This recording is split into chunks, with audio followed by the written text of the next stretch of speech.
Yes. If you may please, my lords and my ladies, I start by saying that election is a process. I'm Otieno Willis, appearing for petitioner number 4. Election is a process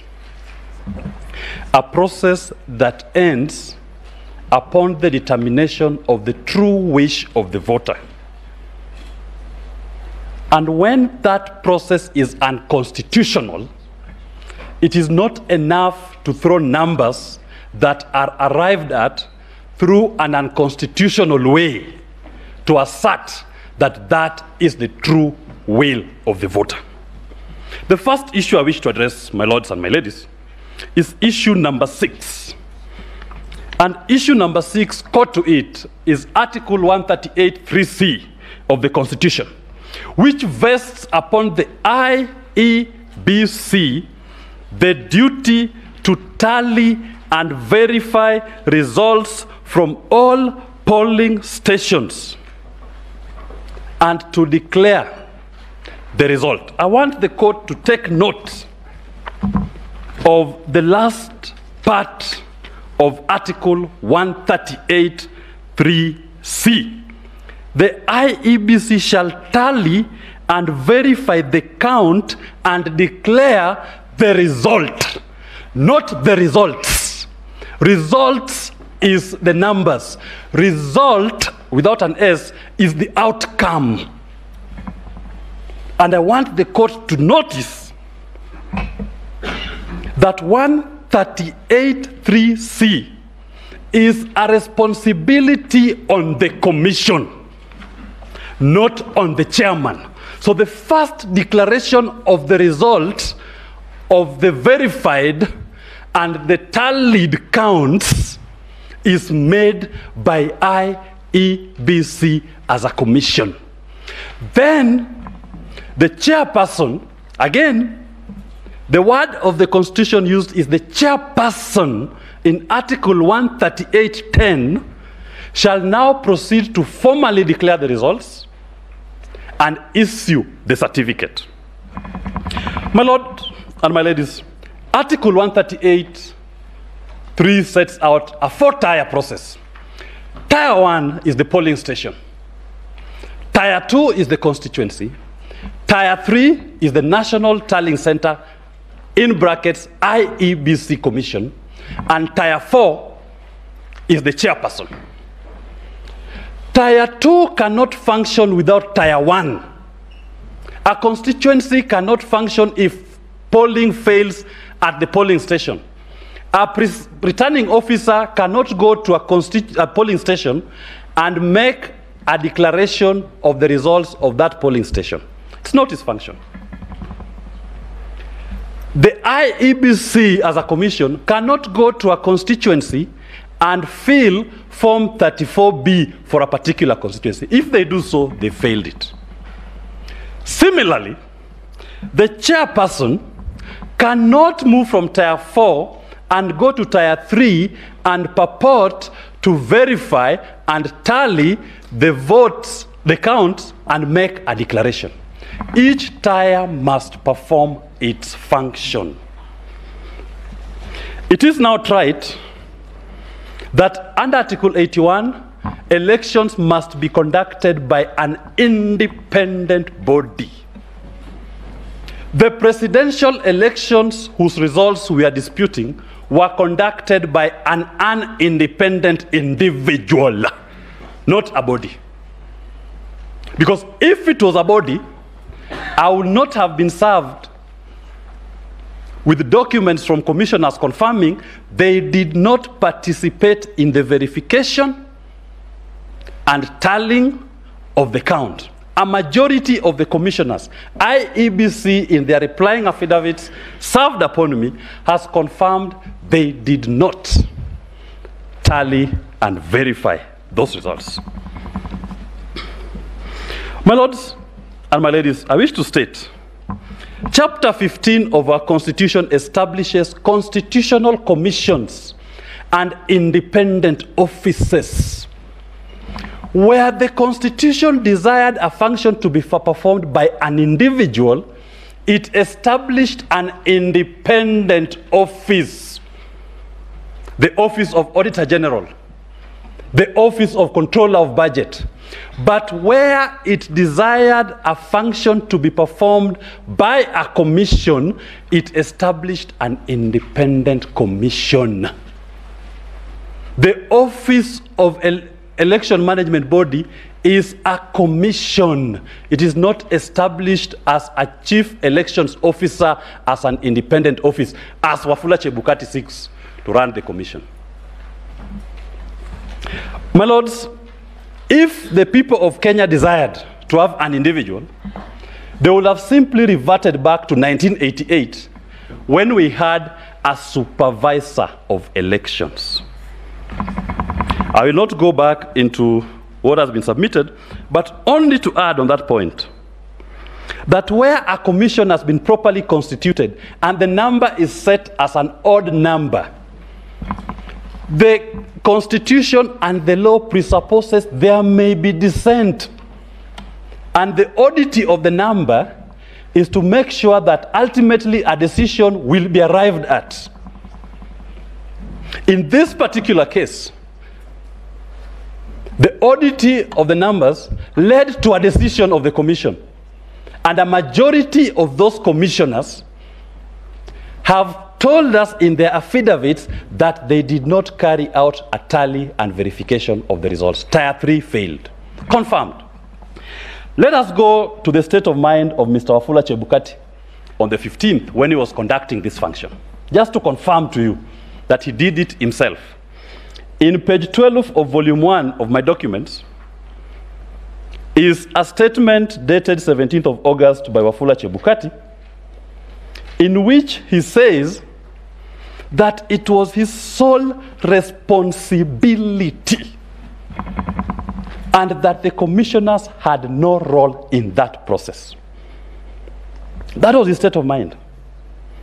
But the same person, when he comes to court in his replying affidavit, at paragraph 75, 76, 84, 85, he turns around and says, the commission in a collegiate manner arrived at a decision. Why is he lying? If on the 17th he has told us it was his sole responsibility. When he comes to court now, he says the verification was done by everybody. And it's important that I point out in the replying affidavit by William Ruto at paragraph 16 and 17, he also says that it is the sole responsibility of the chairperson to verify and to tally the results. That was their state of mind. But we are submitting it is not the law. The law is everybody must conduct it. These issues which we are raising were canvassed in the minor KI case. Khelef Khalifa, the petitioner number 1 in this petition, was a petitioner there. And the court said the IEBC, as opposed to its chairperson, upon receipt of prescribed forms containing tabulated results for the election of president, electronically transmitted to it from the near 40,000 polling stations, is required to tally and verify the results received. That was the law in minor KI. And they go further to say the architecture of our laws is that the power to tally and verify cannot be vested in an individual.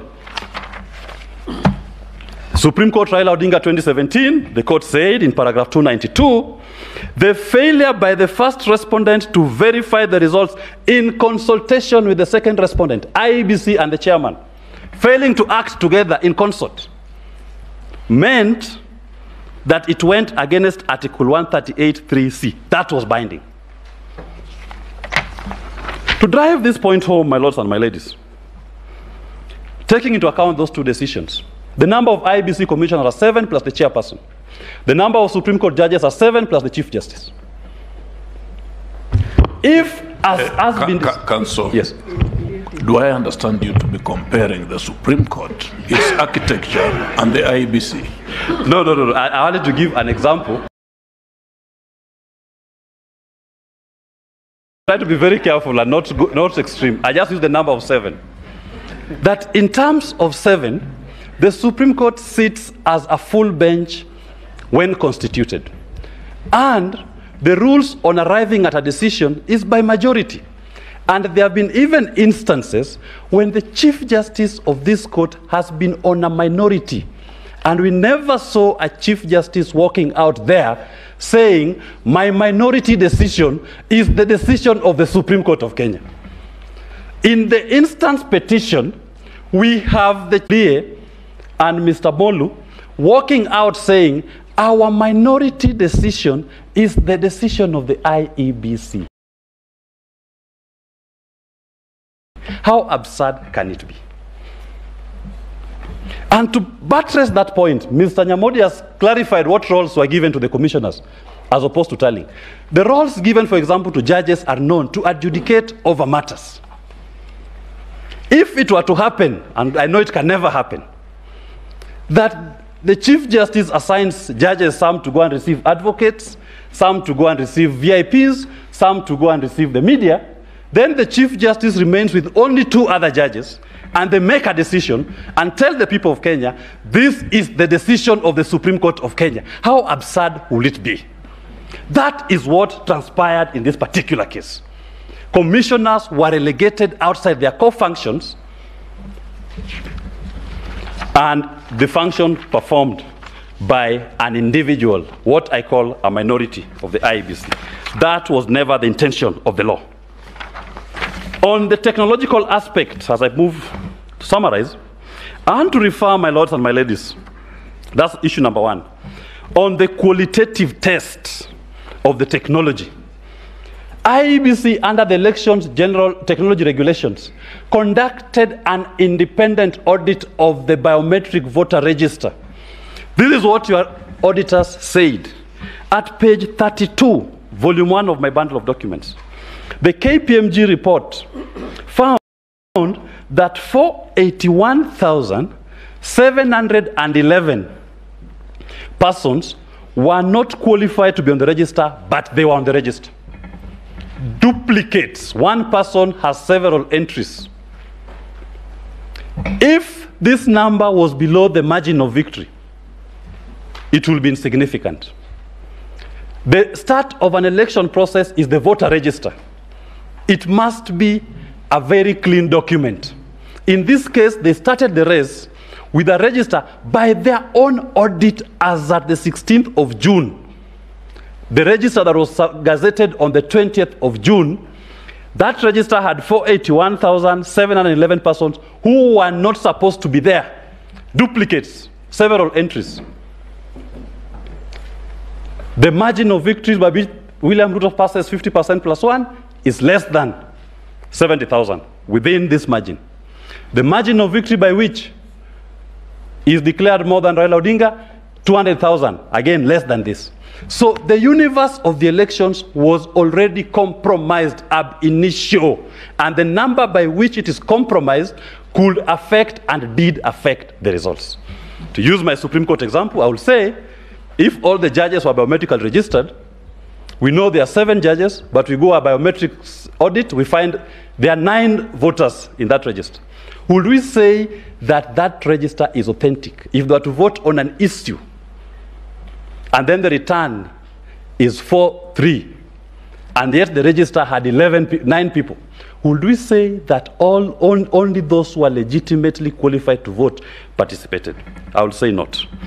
In page 36 of my volume 1, the audit report finds that 638,814 entries were noted to be null IDs. You have registered voters on the register who don't have ID numbers. Null. That is the quality of your election document.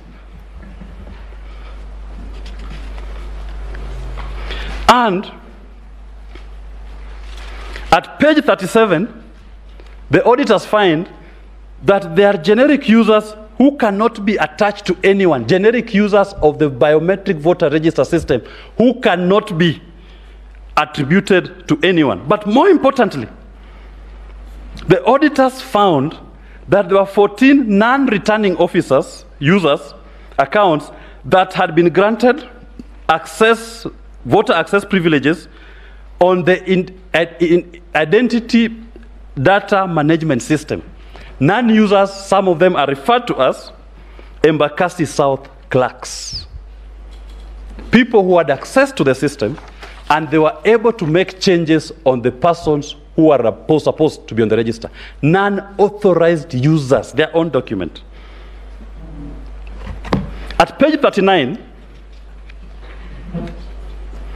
audit report finds that there are users who are not gazetted returning officers that have access to the database. It is important that we note this.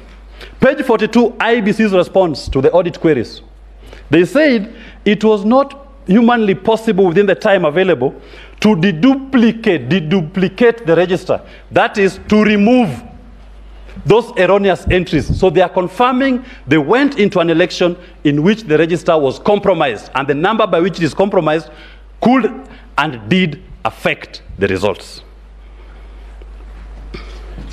They also purport to say that they cleaned the unauthorized users. At the time when they're doing it, your system has been compromised. There's nothing left to say. You are now running on autopilot, as the KPMG audit report says. The horse has bolted. The stable is broken.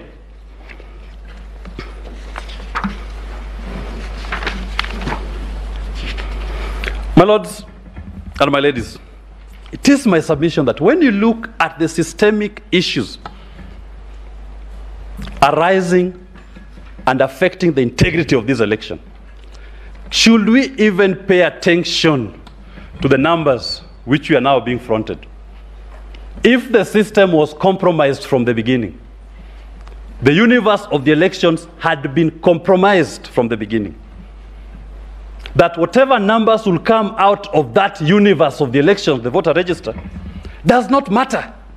And I do believe even the third respondent, if he was the one filing this petition, would raise the same issues that I am raising today. What should we do in terms of my reliefs? I urge my lords and my ladies, the problems of IEBC, and specifically the second respondent, are systemic, as I've said. The court should consider the conduct of this second respondent, Wafula Chebukati, and Professor Gulie and Mr. Molu. The common constant, they were the only commissioners who were in the 2017 general elections. They are the only commissioners who procured the elections technology. And they are the only commissioners again today who are dissenting. They are the minority commissioners who are trying to countermand a decision of the commission. Appropriate sanctions need to arise. In light of the disobedience of the court orders in Maina Kiai, the court was very emphatic on what is the role of IEBC and what is the role of the chairperson. Very clear. When he unilaterally ignores that court order, I urge this court to take that into account when making appropriate sanctions. When the same person in 2017, again, refused to accede to the orders of this honorable court in petition 1 of 2017, this court should take that into account. We can't be coming back to you every election with the same problem involving the same person. It is time that Mr. Chebukati is shown that the will of the people of Kenya is supreme, and he must work within the constitution and decisions by this court. That's why we are calling for criminal sanctions and appropriate reports to the DPP. Why should the people suffer constant anxiety around elections that are being bungled when the courts have sounded themselves hoarse and loud on what is your role, what are you supposed to do, what technology to deploy, how to protect that technology, and he's not doing it? If you look at, we've attached the PSC report, Public Accounts Committee reports, again, finds an indictment of the same person sitting in meetings where he's conflicted Look at the KPMG report. The auditors are saying they are being given even the information requested so late in the day, on the 16th of June, for a register to be gazetted on the 20th of June. This was deliberate attempt to make sure that the election is compromised.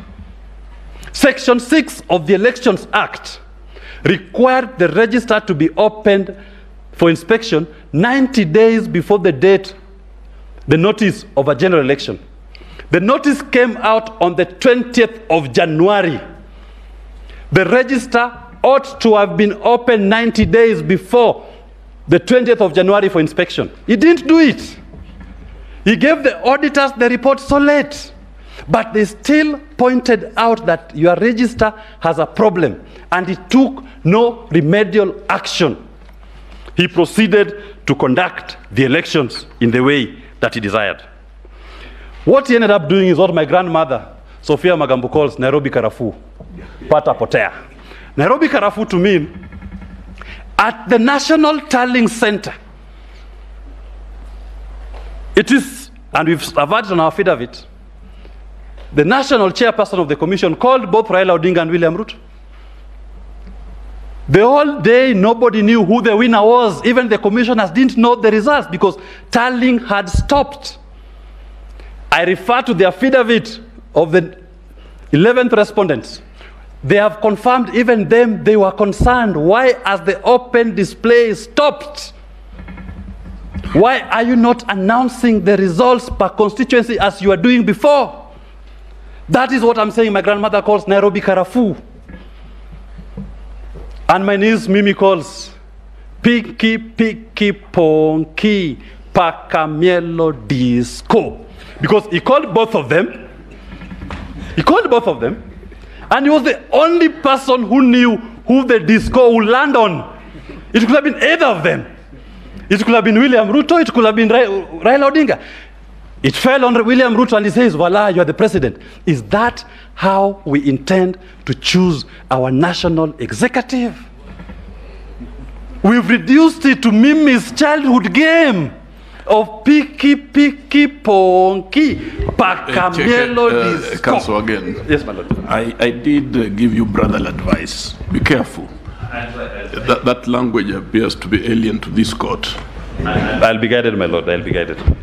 But the main point, so that we don't lose the crux of the point, is that the lack of transparency in the tallying and verification of the results, contrary to Article 10 of our Constitution, completely eroded public confidence in our Constitution. It completely left a very core exercise of a sovereign donation by the people to the whims of an individual not subject to any control. And that, my lords and my ladies, should not miss the attention of this court. My lords, in our submissions, we've spoken about the DCI report and the penetration of the system. Again, just to buttress the role of this chairperson. My lord, the DCI, as has been submitted, is set up as a government agency to investigate crime. They did find that indeed there were foreigners who had access to what we call critical election instruments. And their forensic report has established the presence of those persons. In other words, in layman's language, the DCI report has corroborated what the KPMG report has found and authorized users and access to critical elections technology. Should we ignore that and say, just look at the numbers, forget about the process? I humbly submit that we cannot now even focus on the numbers. We should not even. Because the process through which those numbers are being arrived at has been compromised. So that Anybody inviting you even to look at the number is inviting you down an alley, a process in which the wish of the people has been convoluted. My learned senior John Mohammed, representing a poor voter, did say that voter just wants to see, just wants to know, how was my vote converted into account and the result of the elections. If the infrastructure and the process set up for that poor voter does not guarantee integrity, then, my lords and my ladies, it is my humble submission that the number that an individual ultimately comes out with at the end does not matter. If that number comes out in a manner that infringes the Constitution, you've come up with your number in a manner that violates specific provisions of the Constitution, then that number does not matter. The Constitution has to be upheld. Because the Constitution is what established the framework through which we will start generating that number. You ignore the Constitution, then it doesn't matter. We've not organized ourselves as a sovereign on how to arrive at the number. My lords, as I move to conclude, I think it is very important that I buttress this point on the meaning of Article 138(3)(c), because I see I still have 4 more minutes and I will not wish to donate them at the moment, and Article 138(10). The IEBC shall tally and verify the count and declare the result. That's the first step. And I've invited the Honorable Court, there are numerous decisions from these courts on what a result is, outcome. So the first declaration to take ownership of the elections is done by the IEBC once they've verified and tallied the count. And some of the tools of verification, number one are the KIMS kits. Because the KIMS kits were meant to send you voter turnout per polling station. So part of how you verify, you ask yourself, this particular polling station, as per the KIMS kits, how many voters logged in? Thank you. How many voters logged in and voted in that polling station? Once you establish that, you check on the Form 34As, how many registered voters are entered to have voted in that station. If the numbers are different, then you ask for Form 32A, assuming some were identified manually. Those are the steps of verification.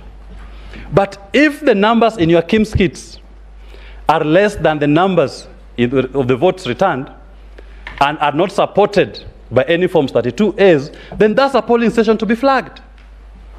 It means the verification has not returned or cleared that polling station. That is what the IEBC does. Verification is not, as they're trying to attempt to tell us, is about looking at the UV mark, looking at the serial number. Those are just part of verification. But the verification, number one, is to identify that indeed the true universe came out and voted. And that is very important. Once the commission satisfies itself, we go to Article 138(10), in which Article 138(10), the chairman now walks out of the commission meeting together with all his commissioners, if necessary, and proceeds to now declare the result. Because remember what I said, the first declaration was done by the IEBC when they concluded their verification and tallying. Then the other declaration, 138(10), is done by the chairperson. And then he issues the certificate as an individual. So that to assume that the chairperson on his own can conduct, or that the staff of the commission are the ones to do the tallying and verification, that is erroneous. It is the commission that does it. The staff of the commission are spread everywhere. They report to the commissioners who constitute the commission. And the commissioners take control of that process. And finally, my lords and my ladies, it is not the first time we are holding elections in this country. To say that Mr. Chebukati didn't know what the law was. He knew. These provisions have been applied in 2013. They were applied in 2017, 1, and 2017, 2. And the commission functioned as a commission to conduct those elections. Why should we now move away? My lords, finally, in this election, we submit the people had their say, but the machines, technology, had its way. Please correct it. Thank you very much.